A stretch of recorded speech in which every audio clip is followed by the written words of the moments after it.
샬롬 8월 18일 수요일 하나님 나라를 시작하는 말씀 묵상 시간입니다. 오늘은 우리 교우들 중에서 가장 멀리에서 살고 계시는 신승엽, 김민지 집사님 가정에서 말씀을 읽어주시겠는데요. 집사님 부부는 현재 캐나다에서 살고 계십니다. 높은 뜻 광성교회에서 함께 신앙생활 하시다가 8년 전에 캐나다로 이민을 가셨는데요. 작년부터 온라인으로 우리 교회 예배를 함께 드리고 계시는 중입니다. 집사님 댁에는 예쁜 두 딸이 있는데요. 18살 소윤이, 10살 소민이. 우리 소윤이는 틴즈누리에서 또 소민이는 키즈누리에서 그 누구보다 열심히 공동체 예배와 활동에 참여 중에 있습니다. 주일 9시 키즈누리 예배가 시작되면 집사님도 골방에 들어가셔서 우리 교회 다음 세대 아이들과 또 예배를 위해 중보 기도를 시작하시는데요. 그 섬김의 마음과 헌신이 얼마나 귀한지 모릅니다. 그 시간에 함께 기도할 중보 기도자들을 세워야겠다 그런 생각이 들었는데 이후 안내가 나가면 또 우리 성도님들께서도 많이 동참해 주시면 감사하겠습니다. 그럼 이제 신승엽 집사님 또 김민지 집사님께서 오늘의 묵상 본문인 시편 63편 1절에서 11절까지의 말씀을 읽어주시겠습니다. 오늘 우리에게 주시는 하나님의 말씀입니다.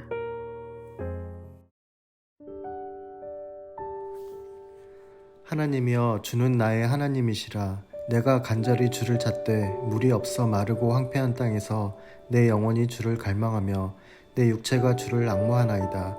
내가 주의 권능과 영광을 보기 위하여 이와 같이 성소에서 주를 바라보았나이다. 주의 인자하심이 생명보다 나음으로 내 입술이 주를 찬양할 것이라. 이러므로 나의 평생에 주를 송축하며 주의 이름으로 말미암아 나의 손을 들리이다.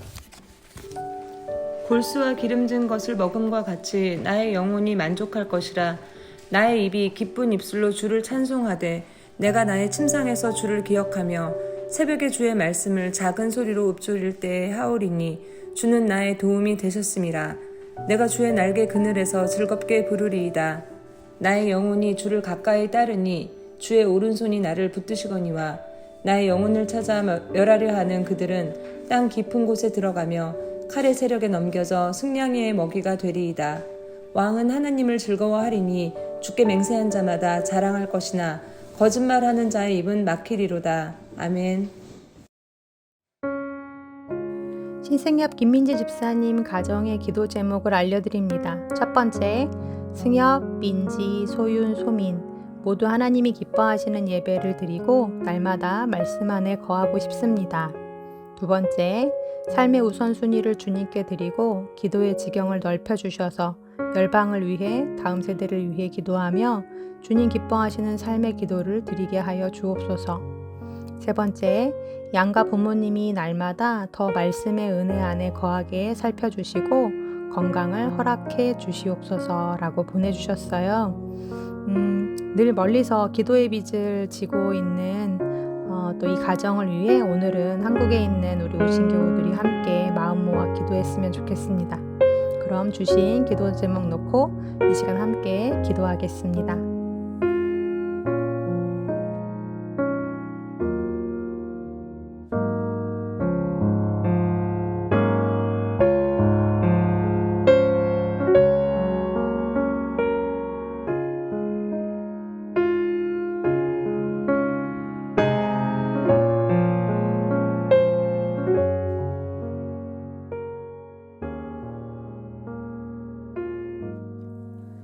하나님, 코로나로 인해 온라인 예배를 드리지만 또한 코로나 때문에 장소와 시간의 구애를 받지 않고 어디서든 함께 하나님을 예배하게 하심에 감사드립니다. 오늘은 저 지구 반대편에 살고 계시는 신승엽 김민지 집사님 가정을 위해 기도합니다. 사랑하는 내 가족, 쉽지만은 않은 타향살이에서 그 어느 때보다 주님과는 더 가까운 친밀한 관계를 누리고 살아가게 해주시고 여러 선택과 결정의 순간들에 삶의 우선순위를 주님께 내어드리는 거룩한 가정이 되게 하여 주옵소서. 기도의 자리와 시간을 구별하여 중보하려 애쓰는 여종에게 더 큰 은사를 주셔서 기도의 지경이 넓어지게 해주시고 하나님의 뜻을 구하며 엎드릴 때마다 하나님 마음의 공명이 되어 이 땅을 품고 기도하는 모세와도 같은 능력의 중보자가 되게 하여 주옵소서. 멀리 떨어져 계시는 부모님들이 늘 걱정입니다. 특별히 암투병 중에 계시는 친정 아버님과 또 홀로 계시는 시어머니의 건강을 지켜주시고 몸의 건강뿐 아니라 마음과 영혼의 건강도 지켜주셔서 헛되고 허무한 인생이 아니라 감사와 기쁨과 소망이 있는 매일매일의 삶이 되도록 그 영혼에 하늘의 은혜를 부어주시옵소서. 주신 두 자녀 믿음으로 잘 자라나게 해주시고 하나님의 나라를 위해 멋지게 쓰임받는 복된 인생들 되게 하여 주옵소서. 감사드리고 이 모든 말씀 우리 주 예수 그리스도의 이름으로 기도드립니다. 아멘. 오늘 말씀을 묵상하다가 마음속에 떠오른 찬양 하나가 있어서 먼저 듣고 난 이후에 말씀을 나누려 하는데요. 달빛 마을이 부르는 광야를 지날 때라는 찬양 먼저 들어보시겠습니다. 광야를 지날 때 시험을 당할 때 어려운 순간에 인내하라. 주 너를 흔드사 감추이 너도 드러내 주시리. 인내하라.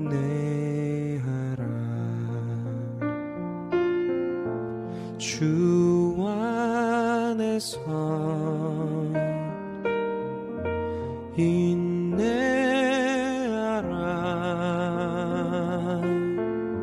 기뻐하고 감사하라.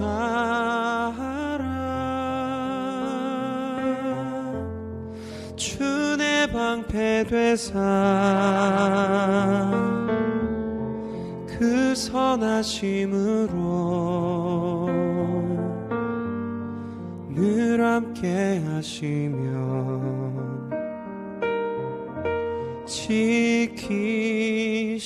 지키시리. 광야를 지날 때 시험을 당할 때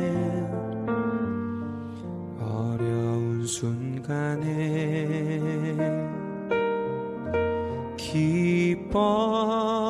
기뻐하라.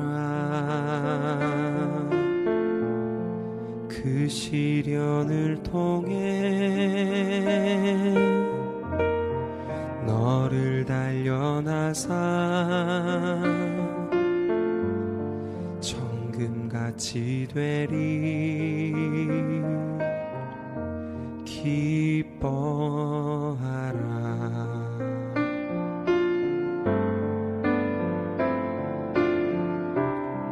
광야를 지날 때 시험을 당할 때 어려운 순간에 감사하라.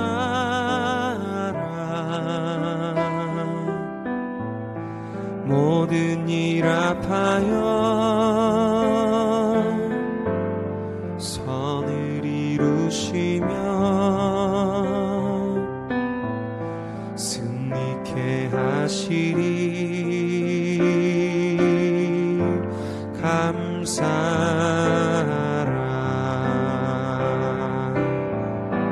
주 안에서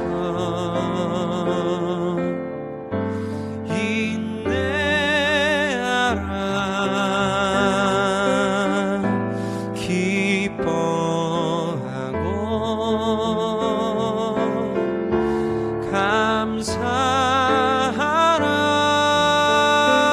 감사하라. 주 내 방패 되사 그 선하심으로 늘 함께 함께 하시며 지키시니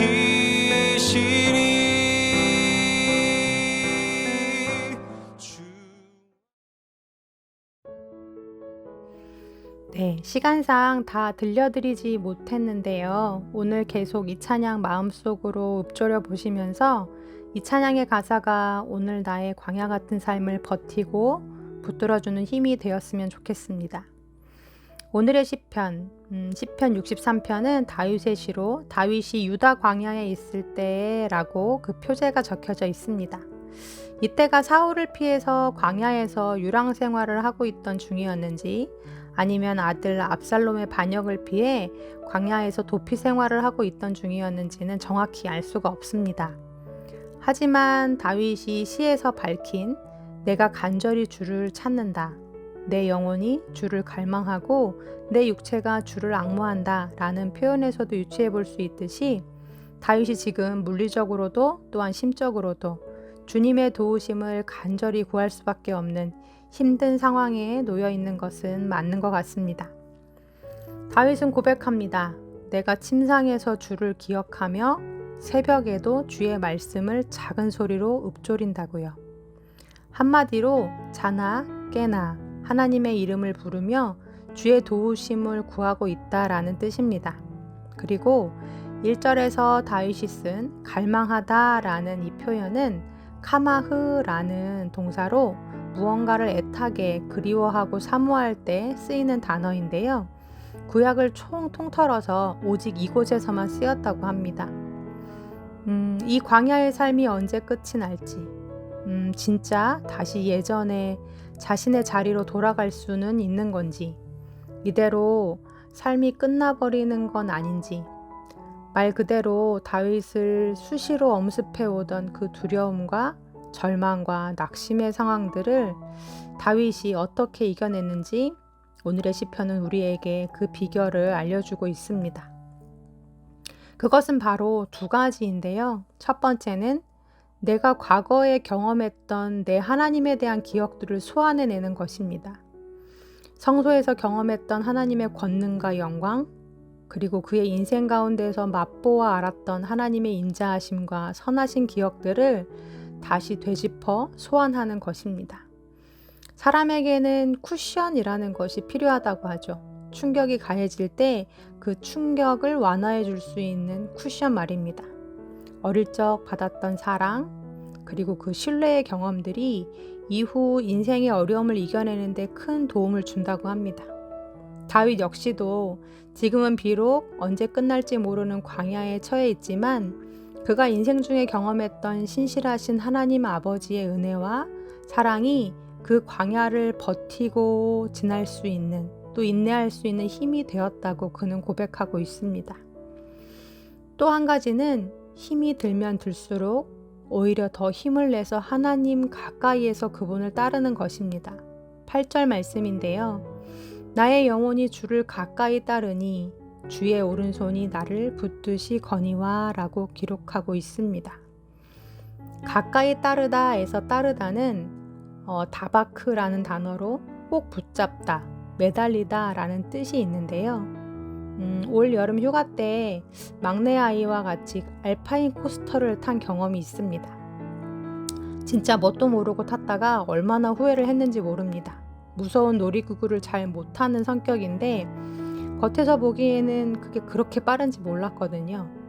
막내 아이가 키가 안 돼서 보호자랑 같이 동승, 탑승만 허락이 돼서 막내를 데리고 탔는데요. 속도도 속도고 그 코스가 얼마나 무섭고 위험한지 다시는 돈 주고 타라고 해도 안 탈 것 같습니다.